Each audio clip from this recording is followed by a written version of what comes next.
You're sitting in the same old spot again? They say people who always pick the same corner in a cafe are afraid of change. And those who keep switching seats are searching for something they don't yet know. But Lily, this cafe doesn't have old spots, just old feelings. That's quite the philosophical line. Have you been reading too much and turned into a philosopher? Nah, I just had some strong coffee. The stronger it is, the more words spill out of my head. So, what did you bring today? My sketchbook. I'm trying to draw the faces of strangers. Every time I'm at a cafe, I look at them and imagine the stories behind their eyes. Sounds a bit creepy, like you're sketching their souls or something. Haha, don't exaggerate. I just want to capture a moment. Some people pass by for a few seconds, but they linger in my mind all afternoon. Like something Swan Deer would write, "To love is to die a little in the heart." Whoa, who taught you to talk so romantically? Probably the coffee. It makes you say what's really in your heart. Well then, drink up. Let's hear more of that heartfelt stuff. Honestly, I like the way you see the world. It's quiet, non-judgmental, gentle, like everything deserves to be heard. That sounds like a compliment, but it's also kind of like a love confession. Nope. If I were confessing, you'd know it right away. All right, I'll wait and see. But what's that you're writing, another unfinished novel? Yup, unfinished is my specialty. I'm writing about a female character who believes sadness can be diluted with a cup of latte. That sounds way too much like me. If I'm your character, your story will never end, because my moods change faster than coffee cools. Haha, exactly. That's why I can never finish it. The character's still figuring herself out. You know, writing is a bit like painting. It's not about recreating reality, but understanding your own emotions within it. That's deep. You're the kind of person who makes others want to keep talking forever. Don't say forever. It feels too heavy. Just say one more coffee. It's more motivating. One more coffee, then, for the dream sketcher. And for the writer of unfinished stories. Have you ever thought that each cup of coffee is like a small chapter of life? It's bitter, sweet, and leaves an aftertaste that makes you unsure whether to smile or stay quiet. Yeah, and sometimes it's that aftertaste that brings you back to the cafe. Like how I keep coming back to hear your half-finished thoughts. Or maybe you come back because this place has better Wi-Fi. Haha, well, that's half true. Hey, if I bring my guitar here tomorrow, will you write a song? Sure. I'll write about this afternoon when two people talked about the world, and the world shrank to just this little cafe corner. Deal. Ha! Finally, someone who keeps their promises. That guitar's gorgeous. By the way, it looks like it stepped out of an indie film. Thanks. But I didn't bring it to perform today, just to remind myself I still have feelings. That sounds like a line from an art film. I play the guitar not for anyone to hear, but to know I'm still alive. Don't tease. You know, lately the world feels too noisy. Everyone's talking, sharing, but no one's really listening. Playing the guitar calms me down. I get it. It's like me with writing. When the world gets chaotic, I type out a few meaningless lines to find some order in my head. Do you ever think art is how we say the things we can't say directly? Absolutely. A painting, a song, a story, they're all ways we admit we're fragile but still beautiful in our own way. Haha, that sounds like the tagline for an art exhibition. Fragile but beautiful in its own way. Nice, I'm writing that down. You're taking notes? Yeah, I have a notebook called Things Worth Keeping. Whenever I hear something with soul, I jot it down. Not to remember, but to not forget how it made me feel. Then I'm probably about to make it into your notebook. Maybe, if you say something profound enough. All right, how about this? People aren't afraid of losing emotions. They're afraid of having no one to share them with. Okay, that's going in the notebook. But tell me, do you think art is becoming formulaic? What do you mean? Like, people don't create art for emotions anymore, but for algorithms. Songs have to be catchy, posts have to follow trends, paintings need views. The real stuff gets overlooked. Spot on. Emotions get color corrected, sadness gets a filter. I used to think social media connected people, but now it feels like it makes us lonelier. Everyone's too busy performing for an audience. Do you think artists today need an audience? Or just a quiet space, to be honest? Maybe, like you, playing your guitar in the middle of a cafe for yourself. I think art begins the moment we dare to be imperfect. You're the kind of person who makes others want to write songs. Really? Then I'm claiming royalties for inspiration. Haha. Fine, you'll get a cappuccino and a long thank you note. That's enough to warm my heart. Hey, got any new songs? Sing one, it'll be the soundtrack for a rainy afternoon. All right, but no laughing. I wrote this last night, just a few lines. In a city that never sleeps, I find a small corner for myself, where the coffee's still warm and someone listens to me sing about ordinary things. What's it called? Ordinary things. Because I believe in this noisy world, the most ordinary things are the most precious. That's beautiful. If I were writing, I'd write about this moment, a girl singing in a rainy cafe, and a guy forgetting his unfinished story. Then write it. I'll read it as long as I'm not turned into a sad girl in a blurry frame. No way. I'd call you the singer among the raindrops. You know, sometimes I'm scared I'll run out of emotions.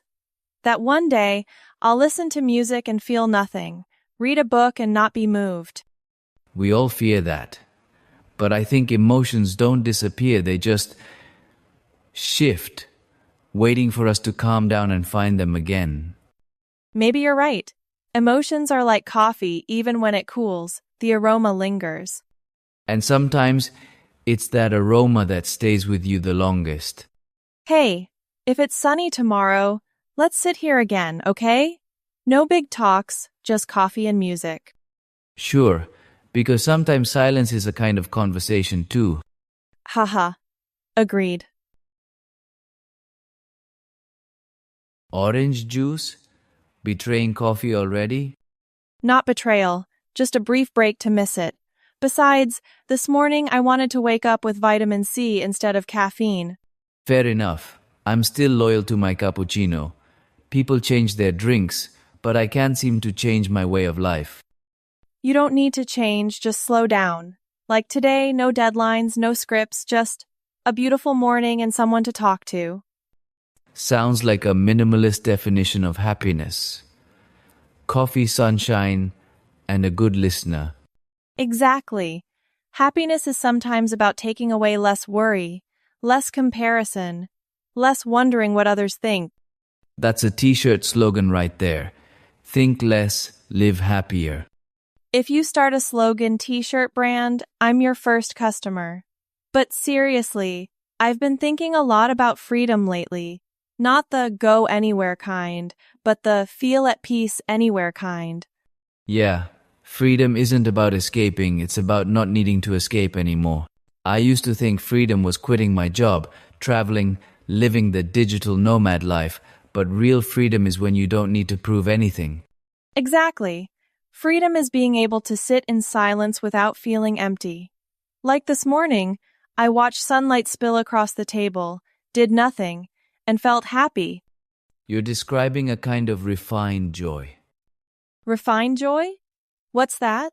It's when you're happy over tiny things like your coffee not spilling or a stranger smiling at you on the street.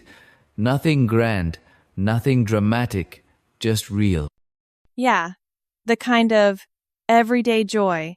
No need for social media to know, no need for likes.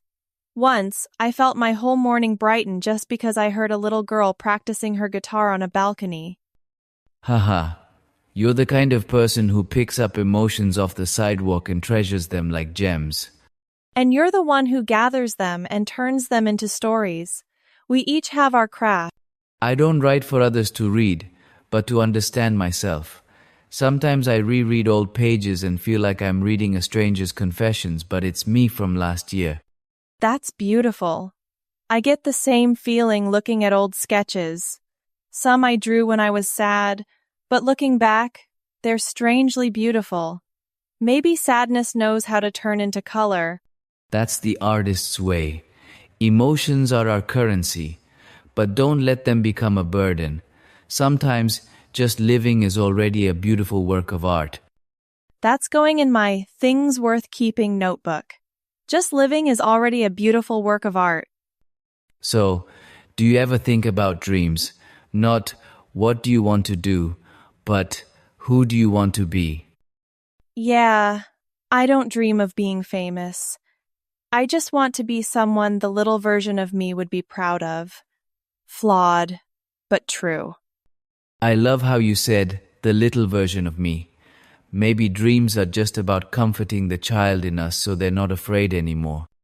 Probably because we all grow up, but no one wants to lose themselves in the process.